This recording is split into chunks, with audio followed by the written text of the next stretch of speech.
Esta nueva etapa entrará en vigencia a partir del próximo jueves 15 de junio, con mayores niveles de libertad, de movilidad de las personas, flexibilizar el horario del toque de queda.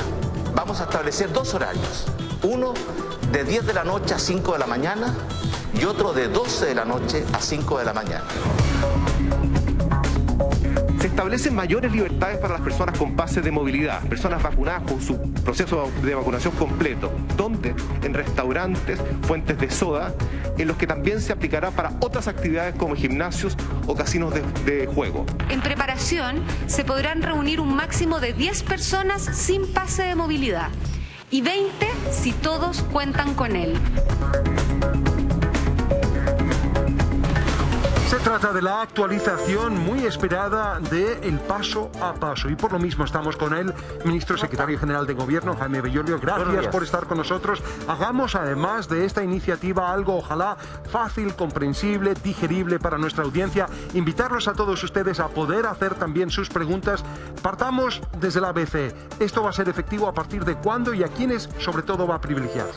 Esto va a partir del próximo jueves a las 5 de la mañana. Los cambios que se presentaron ayer se necesita una semana más o menos para que uno pueda acostumbrarse y saber, porque sabemos que era harta información, para sabemos entenderlo. Que son muchos cambios. Entonces, para entender, y hay una lógica detrás de todo esto, que primero es el aprendizaje que hemos tenido en estos casi año y medio ya de pandemia. Que no estamos en la misma situación además de cuando se hizo el primer paso a paso, entre otras cosas porque hoy día tenemos cerca de 12 millones y medio de personas vacunadas con al menos una dosis y más de 10 millones de personas vacunadas con sus dos dosis, es decir, que terminaron su proceso de vacunación completo.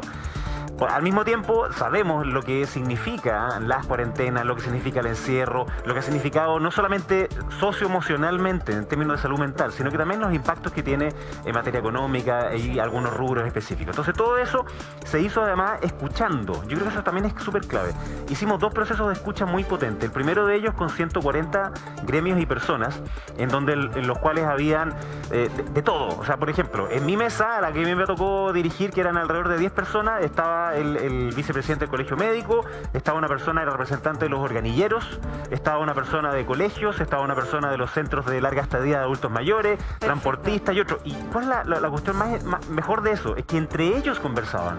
Porque lo miraban muchas veces sectorialmente, pero no generaba una conversación que implicó escuchar y poner eso acá en marcha junto con una última cosa que era, hicimos el mismo proceso pero también en educación. Entonces, ¿cuáles son algunos criterios generales? Uno, que tiene que haber diferenciación entre las personas que están vacunadas y aquellos que no están vacunados. ¿Por qué? Porque representan un menor riesgo para ellos mismos y para las demás personas. De modo que voy a tener que tener mi pase que comprueba la vacunación permanentemente. Va a ser un gran salvoconducto. Le proponemos revisar esas diferencias porque cada plan, cada paso a paso tiene esas diferencias entre los vacunados y los no vacunados. Volvemos a invitar a nuestro público. Envíanos tus preguntas a través de las redes sociales con el hashtag Bienvenidos13 o en la @Bienvenidos13 o también en el WhatsApp que siempre está apareciendo en pantalla. Ministro, acá tenemos entonces en fase 1, cuarentena, por un lado con pase de movilidad, o sea, doble vacunación lista, y acá sin pase de movilidad. Cuéntenos qué se puede hacer y qué no se puede hacer. Oye, se me olvidó decir una cosa, porque ustedes estaban tratando un tema súper relevante sobre la seguridad en los distintos barrios. Yo fui diputado hace año y medio de una zona popular como San Bernardo y ese era un problema que existía en muchos lugares. Y se está preparando por el Ministerio del Interior un proyecto de ley que permita solucionar ese tipo de problemas con los vecinos. Porque hay pasajes que son ciegos, es decir, que tienen solo una salida y entrada. Y en ellos hay una complicación en poder cerrarlos cuando hay dos calles. Si son ciegos se puede. Pero si no son ciegos, es decir, hay dos calles, entonces hay otras personas, no necesariamente vecinos, sino que pueden estar en otros lugares que puedan reclamar y decir que quieren el libre tránsito, pero hay un problema de seguridad. Entonces se enfrentan esas dos cosas. Y tiene que haber una buena fórmula de solución. Y eso es lo que estamos tratando de llegar a través de una fórmula legislativa y de lo contrario los vecinos lo hacen en acuerdo. Así que es una buena noticia que la municipalidad ahora quiera llegar a esa mediación porque la seguridad... Tarde, ministro, en todo caso, finalmente, porque son los vecinos que enfrentándose con conflictos que llevan y arrastran por mucho tiempo, tienen que acudir a la televisión para darle visibilidad y para que finalmente las autoridades actúen. En el paréntesis. En el paréntesis, recoger ahora justamente a lo que nos referíamos. Yo estoy sin vacunación, supongamos, y en una comuna con cuarentena. En una comuna en cuarentena no cambia mucho, salvo el hecho de que una persona que tiene su pase de movilidad puede trasladarse al interior de la comuna sin solicitar su permiso en comisaría virtual. Recordemos que una persona que está en una comuna en cuarentena tiene 2 permisos a la semana. y esos permisos son para, obviamente, las actividades esenciales, ¿cierto? Que es el único comercio que está abierto en cuarentena. Entonces, la única diferencia con pase de movilidad versus sin pase de movilidad es que con pase tiene libre desplazamiento dentro de su unidad territorial, en este caso dentro de la comuna. Entonces, aquí no ¿Qué cambia pasa si mucho. una persona con pase de movilidad quiere ir a otra comuna? Estando, su comuna está en cuarentena, pero se quiere desplazar a una comuna que no está en cuarentena. ¿Puede hacerlo? ¿Tiene que sacar un permiso de comisaría virtual o solamente le basta con el pase de movilidad? No, con el pase de movilidad podría solamente dentro de su comuna. Entonces, si quisiera, por ejemplo, ir a comprar algo que está en otra comuna, ahí sí necesita hacer uso del permiso de comisaría virtual. Lo mismo entonces que los ciudadanos sin pase de movilidad en una comuna en fase 1. Eso, la ventaja que tiene entonces con pase de movilidad es que dentro de tu comuna te puedes mover libremente, por supuesto con los resguardos sanitarios, pero te puedes mover libremente, lo cual implica ciertas medidas de bajo riesgo. ¿Por qué? ¿Dónde te puedes mover en una comuna en cuarentena? Puedes ir, claro, a aquellos lugares que son esenciales, pero también sobre todo al aire libre. Eso es lo otro. Esa es la ventaja que tiene pase de movilidad mientras está en cuarentena. Clarísimo. Y ahora con colegios, jardines infantiles, ¿qué va a ocurrir en cuarentena o sin cuarentena? Aquí en las jornadas de escucha hubo algunos puntos que eran centrales. Uno de ellos era la continuidad. ¿Por qué? Porque había muchas familias que les cuesta obviamente la logística de lo que significa que 2 semanas clase, una no y después de nuevo sí, y obviamente las clases a distancia no son lo mismo que las clases presenciales. Es insustituible el trabajo que hacen nuestras profesoras y nuestros profesores dentro de la sala de clase. ¿Para qué decir con la educación especial? O sea, todos los niños y niñas del trastorno de espectro autista, eso hacerlo a distancia es imposible. Se necesita hacer de manera presencial. Lo mismo con los niños más pequeños, lo mismo con los jardines infantiles. Entonces, se opta por decir que la educación es esencial y que tiene que haber una continuidad. Y por tanto, los colegios pueden abrir de manera voluntaria en todos los pasos y la asistencia es voluntaria en todos los pasos.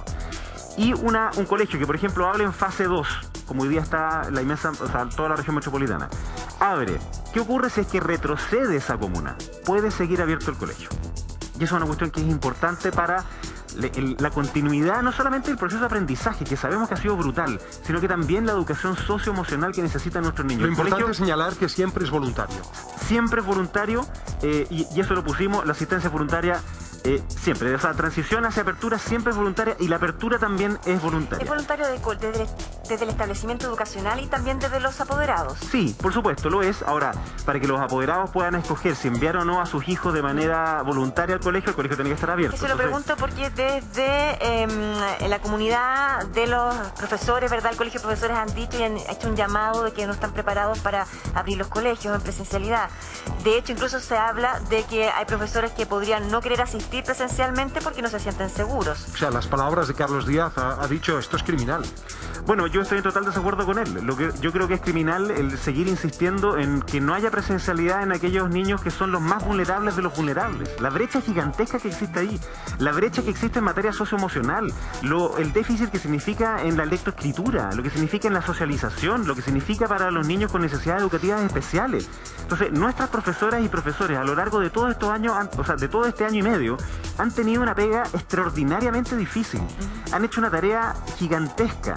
Sin embargo, lo único que estamos diciendo nosotros acá es que con las medidas de resguardo sanitario se pueda volver de manera presencial y en vez de que decida el presidente del colegio de profesores, que decían los apoderados. Perfecto. Eso es lo que estamos diciendo. Entonces, perdona, una última cosa que me faltaba. ¿Se puede abrir en cuarentena? Sí, con una autorización especial. ¿Qué es esa autorización? Es básicamente que estén todos los resguardos sanitarios. Una cosa que le preocupaba mucho a los apoderados, más que en el colegio, era el trayecto hacia el colegio. Y ahí es donde entonces también se van a tomar los resguardos en materia de transporte público y transporte escolar. Entonces también hemos tenido esas reuniones junto con el Ministerio de Transporte. Jardines infantiles también incluidos. Jardines infantiles también incluidos. Yo creo que es relevante hacer vista como lo que pasa en el mundo. Chile es de los países por lejos que más tiempo ha tenido cerrada la educación. En otras partes del mundo cerraron muy poquito. Por ejemplo, Francia fue uno de los primeros que dijo, ¿sabe qué? Aquí la educación es esencial, va a tener que ser las primeras en abrir, los últimos en cerrar. Eso es parte de esta lógica porque a nosotros nos interesa, la educación es esencial. Y lamentamos que hayan algunos poquititos dirigentes que digan que no quieren abrir los colegios. De hecho, él decía que quería abrir en fase 5. No existe la fase 5. O sea, básicamente nos estaba diciendo que no querían abrir nunca. Y eso está equivocado, porque los niños quieren. Yo, por primera vez en mi vida, me pasa que mis cabros me dicen, papá, por fin vamos a poder ir al colegio. Eso no me pasaba antes. Los niños quieren ir a la escuela. Y por cierto, hay muchos padres que también requieren el salvavidas que implica el poder tener, a lo menos voluntariamente abierto, una institución o un recinto donde poder dejar a sus hijos. Mucho citamos Australia, Nueva Zelanda y estos ejemplos. Ahí esto ocurre y desde hace mucho tiempo. ¿Qué pasa con el tema de la educación superior que está abajo? ¿No lo ha tratado, ministro? Ya, aquí hicimos una diferencia y es que nosotros queríamos concentrarnos especialmente en que lo esencial es la educación escolar, porque allí es donde se producen las mayores brechas y además es de menor riesgo. Recordemos también que los profesores fueron priorizados. Los profesores fueron de los primeros en vacunarse en nuestro país. Entonces, yo lamento esas expresiones completamente abusivas y fuera de la realidad que hace el presidente del Colegio de Profesores, porque ¿cómo va a ser criminal que los niños puedan volver al colegio? Con las medidas sanitarias, con los profesores vacunados, con que ahora además estamos vacunando a jóvenes entre 17 y 12 años, vamos a terminar hasta los 12 años, y cuando se pueda aprobar también una vacuna para menores, lo vamos a hacer también. Entonces, yo aquí, a mí lo que me gustaría es más bien que tomaran la otra posición. ¿Cómo recuperamos la gigantesca brecha socioemocional, de salud mental, de educación que ya está puesta? Y además es lo que nos dicen los organismos internacionales. Y perdona, solo para terminar la parte, sé que me estoy demorando un poquito más, en lo otro, en la educación superior, en cuarentena solamente se hacen clases de manera telemática. Y en los otros, por supuesto que también, de nuevo, ahí depende de la universidad, puede ser presencial. Hablemos del aforo, dentro de las casas, la posibilidad de reunirse en familia con amigos. ¿Hasta cuántas personas con pase de movilidad y sin pase de movilidad? Ministro, adelante. Ya, primero, en el desplazamiento, transición, si uno tiene pase de movilidad, entonces puede ir a otra región. Y para hacerlo, tiene que ir solamente a una comuna que esté en fase 2 o más. Y segundo, tiene que sacar siempre también su pasaporte sanitario, que es el que se saca en c19.cl. Muy bien. En aforos como en casas, algunos reclamaban y decían, oye, pero ¿por qué tan bajito? Y es bajo por la siguiente razón: la mayor cantidad de los contagios se producen intradomiciliarios. De ahí la importancia de que no hayan más de estas fiestas clandestinas. Entonces, por eso es que aumentamos a un aforo de 10 personas. ¿Con pase de movilidad? Todos con pase de movilidad. Hasta 10 personas en la casa, entonces. Sin pase de movilidad, exactamente como es hoy, es decir, solo 5 personas. En mi casa somos 6, así que no podemos invitar a nadie, digamos. Entonces, en este caso, con 10, y tenemos pase de movilidad, mi señora y yo, porque nos vacunamos ahí cuando nos tocó los 40 años. No había dicho eso mi señora, pero no importa. Cuando nos tocó vacunarnos, entonces ahora podemos 10. Y luego, en restaurantes ocurre lo mismo. Entonces hay una diferencia en atención en espacios abiertos. Hoy día lo pueden hacer en transición. Yo hace pocos días atrás estuve en Magallanes. Y me decían en Magallanes, ¿cómo podemos atender nosotros en las terrazas en fase 2? Ellos estaban en fase 3, pero ¿cómo atendemos en las terrazas? A las 5 de la tarde ya está oscuro, hace mucho frío, no se puede. Entonces, la realidad regional también nos indica que esto era relevante. Ahora, lo importante es que solo las personas vacunadas van a poder hacer uso de los interiores del restaurante. Efectivamente. O fuentes de sol. Efectivamente. Entonces podrían estar personas no vacunadas en el exterior y personas vacunadas en el interior. Tenemos preguntas de nuestro público, aparecen en pantalla, dirección nos ayuda con eso y el ministro responde hoy en Bienvenidos. Dice así: buen día, soy Osvaldo, vivo en un condominio, estamos en fase 2. ¿Puedo hacer una actividad con mis vecinos el fin de semana? Ministro. Como está en fase 2, el fin de semana operan las reglas de cuarentena y por tanto no tiene aforos para poder hacer una actividad con sus vecinos. Tendría que hacerlo solo de lunes a viernes y si volvemos a la lámina anterior, ahí salían espacios abiertos y en esos espacios abiertos puede haber un poquito más de aforos si todos están con pase de movilidad. Pero hay que recordar que el fin de semana en fase 2 es cuarentena. Perfecto. Tenemos más preguntas también en dirección, las vamos a poner. Ahí, hola, muy buenos días, saludos, mi nombre es José y aprovecho para preguntar si tiene alguna información con respecto al cierre de las fronteras, si se extiende o culmina el 14 del presente mes. Gran punto. Sí, gran punto. Se va a extender el mismo cierre o las mismas reglas que tenemos hasta el 25. Y luego se va a presentar probablemente durante la próxima semana unas nuevas reglas, que es lo que sí se anunció el día de ayer, que va a haber una unidad especial que va a focalizarse mucho más en la entrada de personas. Lo más riesgoso no es la salida, sino que es la entrada. Y en esa entrada lo que uno quiere es que haya una trazabilidad completa de las personas que entren para que podamos contener lo máximo posible Delta. Sabemos que Delta está y va a seguir estando, está en más de 100 países y eso va a seguir ocurriendo, pero lo que uno quiere es que estén todas trazadas y que puedan estar en residencias sanitarias para que no haya contagio comunitario. Hasta ahora han sido todos casos importados. Entonces, eso es algo que se va a, y se anunció el día de ayer, que va a haber una política mucho más estricta en la entrada de poder asegurar que las personas están haciendo sus cuarentenas. ¿Y la salida se va a liberar un poco en los próximos meses? O sea, hasta el 25 siguen exactamente las mismas reglas que ahora, y una de las cosas que se está evaluando es lo que ocurre en otras partes del mundo, que los permisos de salida a veces son un poquito engorrosos y algunos pueden decir, oye, es discrecional que digan acá y allá, entonces eso puede ser distinto. Pero la entrada siempre tiene que ser súper estricta y es un control fronterizo que nosotros tenemos y vamos a seguir manteniendo. O sea, el caso cero de la variante Delta es bastante ilustrativo al respecto. Efectivamente, y a partir de eso que sacamos aprendizaje de ser mucho más estricto en esa materia. Hay más preguntas, aparecen en pantalla, dice, buen día, viajo mañana al sur, pero no tengo mi pase, solo tengo mi carnet. Con las 2 vacunas, ¿podré viajar? ¿Dónde voy? Están en fase 3 y yo en fase 2. Tiene las 2 vacunas, pero no tiene el pase de movilidad, ministro. Tiene que sacarlo. Tiene que meterse a yomevacuno.cl y tiene que sacar ese código QR más el C19. ¿Por qué? Porque si tiene sus 2 vacunas y ya pasaron los 14 días, entonces está habilitado. Si no, no está.